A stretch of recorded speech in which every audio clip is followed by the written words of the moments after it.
Welcome, friends. Today is part 2 of the idea of treatment. Last week we talked about what is treatment. This week we're talking a little bit more specifically about how to give a treatment. So last week David ended with a treatment from Ernest Holmes, which was just magnificent. And it was magnificent because it's in the positive.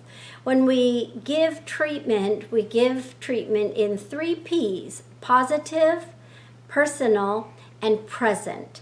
So we give treatment in the present moment because there is no time in God and there is no time but now.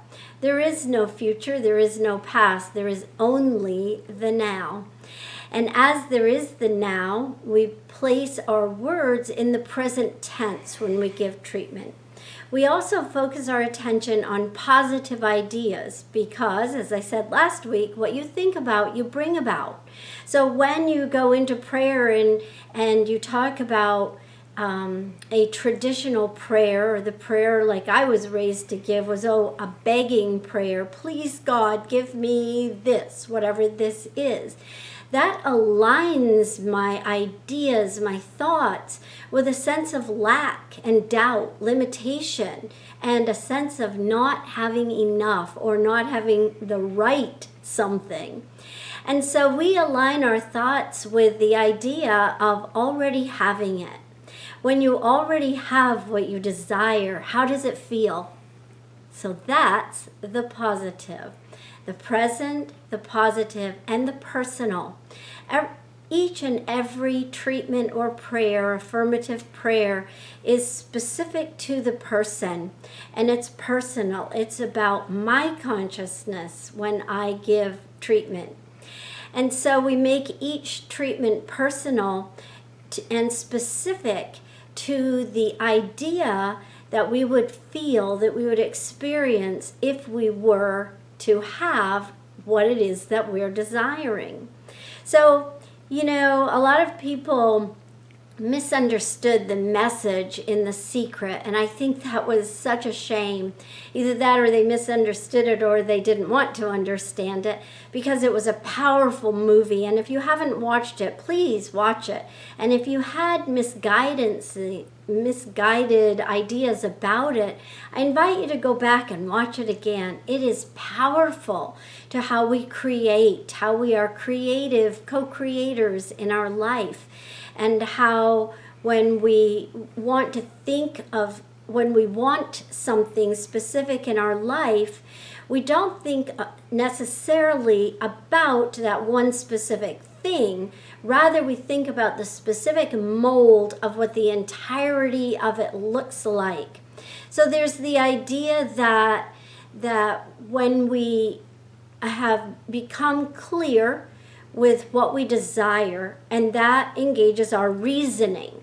We want to take what it is we desire into reasoning, and we want to make sure that whatever it is we are praying for does no harm.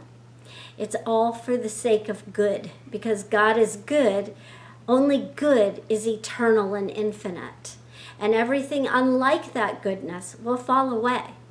So when we look at treatment with positive, personal, and present moment ideas, treatment has 5 steps. The first is recognition. The next is unification. The third step is realization. 4th is thanksgiving. And 5th is release.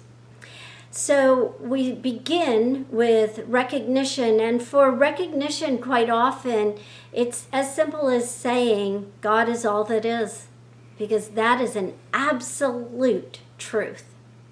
And unification can be as simple as, I am of that perfect power and spirit and life of God. I am of that. So, recognition, unification, realization,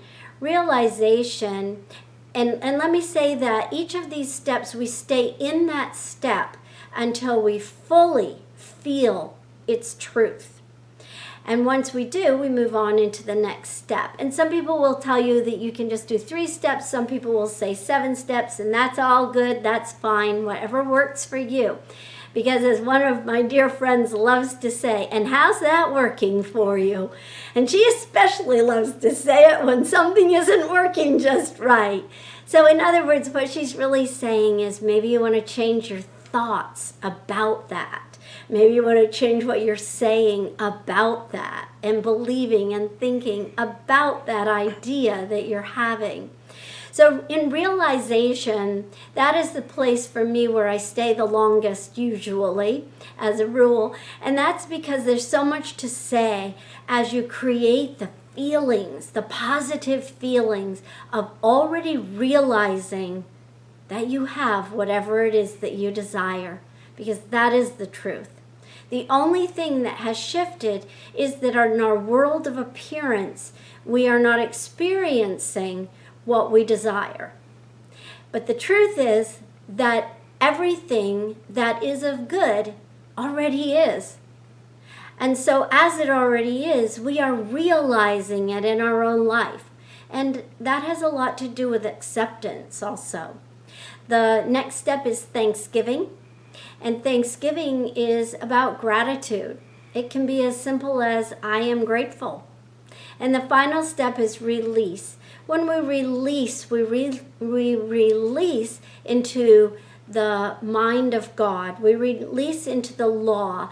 God is twofold. God is the idea of love and law. And the law always responds to our thoughts. So as we release to the law that must obey the word. And I know you want to talk about all those 5 too. I do. First of all, I want to make sure everybody understands there is nothing magical or supernatural or hocus pocus about the 5 steps and the order that they fall into. And if you go back to the treatment that I read last week of Dr.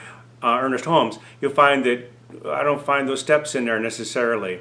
It's like Deborah said, it's personal for each of us, and we do it our own way.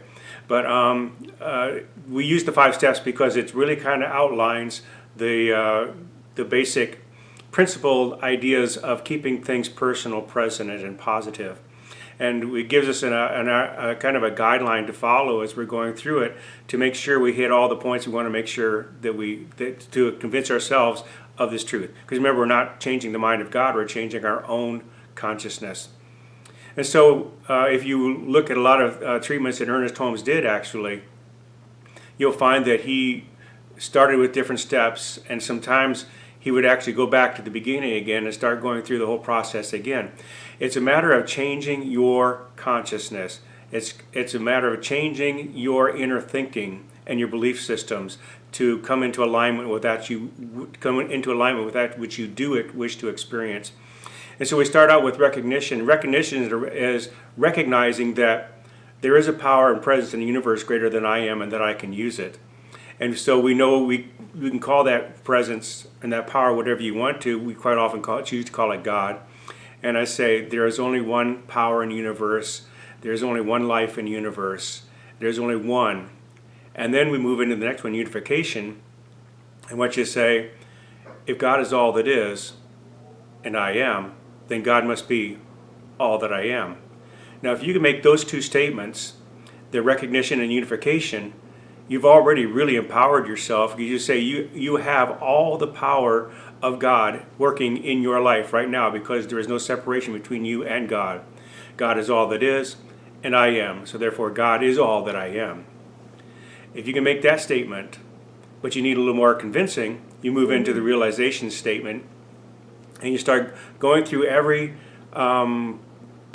you can think of to validate or to change your thinking into the positive idea of that which you wish to experience. And you list them all, you claim them all in affirmations, and rather than saying, I don't have this, you say, I do have this. I feel myself experiencing this. I feel myself living through this experience in my life. And we do everything in a very positive way. So we're claiming the positive, we're releasing the negative. And then we move into Thanksgiving. What happens when we go into Thanksgiving is we're claiming everything in the affirmative, so therefore we want to make it true in this now moment. Not saying I know this will happen, because as soon as you say this will happen, you're putting into universal energy that you're waiting for it to happen at some other time. If you really want to change your thoughts and your consciousness right here and now, you really have to claim it as being true in this moment, in this now moment. So Thanksgiving is where we do that, because you can't be thankful for something that you have not already experienced. So you claim Thanksgiving for that, and you claim Thanksgiving for that action actually happening right here and right now in my life.